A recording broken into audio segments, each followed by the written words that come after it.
Olá pessoal, tudo bem? Sejam bem-vindos e bem-vindas a mais um vídeo semanal aqui do nosso canal do YouTube para conversar um pouquinho sobre psicologia jurídica e psicologia social. Depois aí de algumas semanas ausente, estava muito pesado no meu trabalho, eu pretendo agora continuar com vídeos semanais e não deixar faltar. O assunto de hoje, é um assunto bastante pesado. A gente vai falar um pouquinho de psicopatologia forense. Já ouviu falar disso? Sabe o que é? Psicopatologia forense é todo o impacto que distúrbios de saúde mental têm no cometimento de crimes. Recentemente, uma pesquisa descobriu algumas coisas que fugiu um pouco do senso comum a respeito do sadismo. Quando a gente pensa em alguma pessoa sádica, a gente normalmente pensa em alguém frio, em alguém sem empatia, em alguém que tem ali um desejo que gosta de torturar o outro, por exemplo. Mas não foi exatamente isso que essa pesquisa descobriu. Então, se você quiser entender um pouquinho mais sobre psicopatologia forense, especificamente em relação ao sadismo, acompanhe esse vídeo. Vamos lá. O que é o sadismo? O sadismo, ele é o prazer na dor do outro.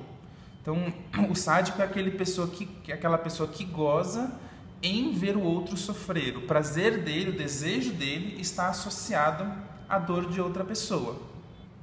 E por que entender o sadismo é importante? O sadismo ele é um traço de personalidade que está presente no cometimento de muitos crimes, desde crimes assim bem graves, como crimes cometidos, por serial killers, assassinatos, estupros, enfim, como também delitos em tese assim menos graves, como bullying, por exemplo. Então, apesar de ser bastante importante a gente entender o sadismo, a relação entre sadismo por um lado e agressão por outro ainda não é bem compreendida. O que eu quero dizer? Eu já disse para vocês que a definição de sadismo é um sujeito que sente prazer com a dor do outro. Mas isso significa, necessariamente, que esse sujeito sádico estaria disposto a cometer uma violência para conseguir esse prazer? Então, é disso que eu estou tratando, porque é muito diferente eu sentir prazer na dor do outro e eu estar disposto a cometer alguma violência para obter esse prazer. Porque há muitos sádicos que sentem prazer na dor do outro, mas não estão dispostos, não impõem esse desejo ao outro. Ele busca o seu masoquista, por exemplo, para nesse par sádico-masoquista conseguirem desenvolver essa relação erótica. Essa pesquisa colocou sádicos no laboratório e mediu a reação que eles tinham quando agrediam uma outra pessoa que no fundo não estava sendo agredida. Essa outra pessoa era um colaborador do experimentador, mas media então essas reações ou de prazer ou de sentimentos negativos em relação a essa agressão que ele era convidado a fazer em laboratório. O que se achou inicialmente foi que as pessoas que tinham um maior histórico de agressão foram aquelas que sentiram maior prazer durante essas agressões. Até aí, nenhuma novidade. Era de se esperar mesmo que pessoas com um grande histórico de agressão sentissem prazer naquilo que estavam fazendo. A grande questão, que essa pesquisa foi inesperada, foi o seguinte: essas mesmas pessoas, essas que sentiam muito prazer durante o ato agressivo, foram as que demonstraram maiores sentimentos negativos após a agressão. E isso foi completamente inesperado. Essa pesquisa acabou demonstrando que os sádicos, eles nem sempre são essas pessoas que a gente poderia imaginar como frios, falta de empatia. Eles sentem, após a agressão, uma larga variedade de sentimentos negativos, arrependimento, culpa, até mesmo medo.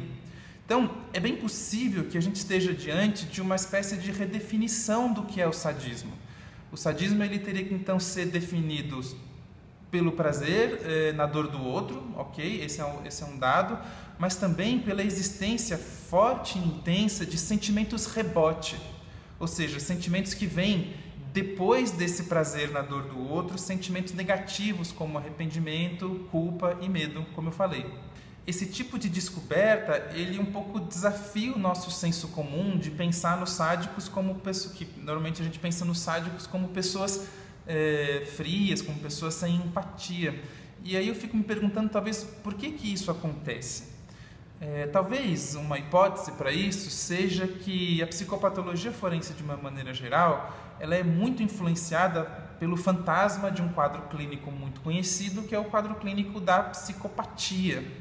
Esses sim, definidos como pessoas sem empatias, com um déficit na capacidade de sentir emoções. Muitas vezes, me parece que por conta desse quadro clínico ser assim tão famoso ou conhecido, ele acaba influenciando na maneira como a gente vê os outros quadros clínicos de interesse da psicopatologia forense.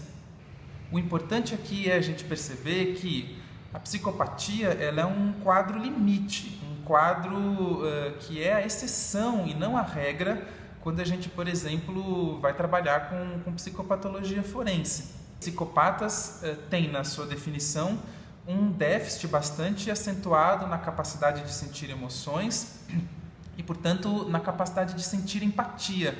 Mas eles não são necessariamente sádicos, ou seja, eles têm um déficit na capacidade de sentir emoções, mas não necessariamente uma predileção especial pela dor do outro. E o oposto também é verdadeiro, quer dizer, sádicos são definidos pelo prazer na dor do outro, mas não necessariamente são incapazes de sentir emoções ou sentir empatia, muitas vezes pela sua própria vítima. Eles são definidos, portanto, eles não são definidos necessariamente como psicopatas. Agora, é claro que existem quadros raríssimos em que você tem a junção, a sobreposição de dois quadros clínicos. Seriam psicopatas sádicos ou sádicos psicopatas. Bom, são quadros raros, mas definitivamente você não iria querer cruzar com uma pessoa dessas.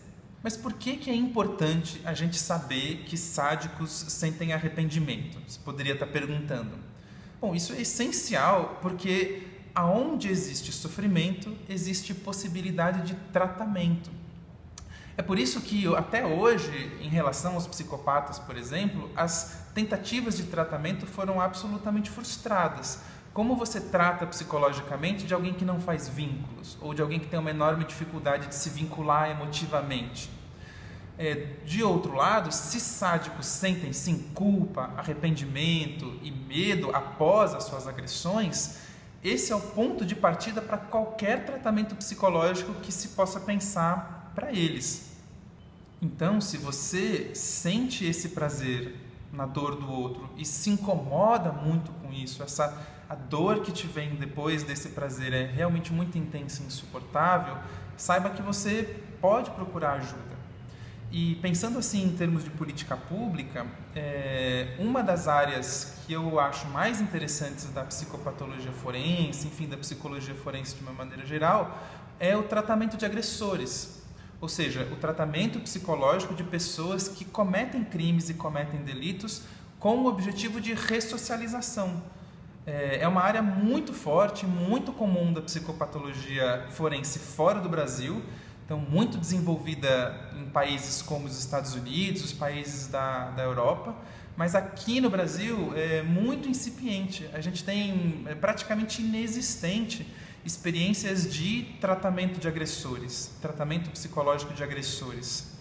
Então, eu acho que um dos desafios da atual geração de psicólogos forenses e da próxima geração, da próxima geração de psicólogos forenses que vão atuar no Brasil, é trazer essas experiências de fora para a gente implementar aqui no Brasil o tratamento de ofensores. O tratamento de ofensores, eu acho, me parece ser uma das áreas da psicologia forense de maior impacto social. Algo que nós, psicólogos, podemos realmente fazer uma enorme transformação social. Colaborando um pouco para que o nosso sistema penal e penitenciário, que é tão opressivo, tão punitivista, tão pouco ressocializador, possa ser um pouquinho mais do que ele deveria ser, como ele é previsto em lei, né? Um sistema de ressocialização das pessoas que por algum motivo cometeram delitos. Hoje esse sistema faz exatamente o oposto, é um sistema segregacionista, um sistema opressor, um sistema que não colabora em nada para a ressocialização daqueles que cometeram algum tipo de delito. Nesse aspecto, o psicólogo jurídico teria uma função muito importante dentro do sistema penitenciário, que seria, através do seu tratamento psicológico, favorecer essa ressocialização, favorecer o retorno digno à sociedade, para que essas pessoas não voltem a infracionar no futuro. Aqui, normalmente, o tratamento de agressores é algo muito mal compreendido, como se estivéssemos passando a mão na cabeça de quem cometeu algum tipo de crime. E não é isso.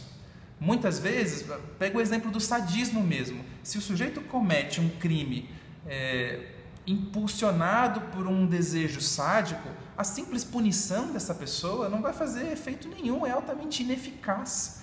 Então, quando essa pessoa sair do sistema penal, do sistema penitenciário, ela vai voltar a infracionar, porque o seu impulso de base não foi trabalhado. Então, não é passar a mão na cabeça de agressor, mas pelo contrário, é evitar novos crimes no futuro, evitar que no futuro haja novas vítimas. Por isso que o tratamento de agressores é tão importante.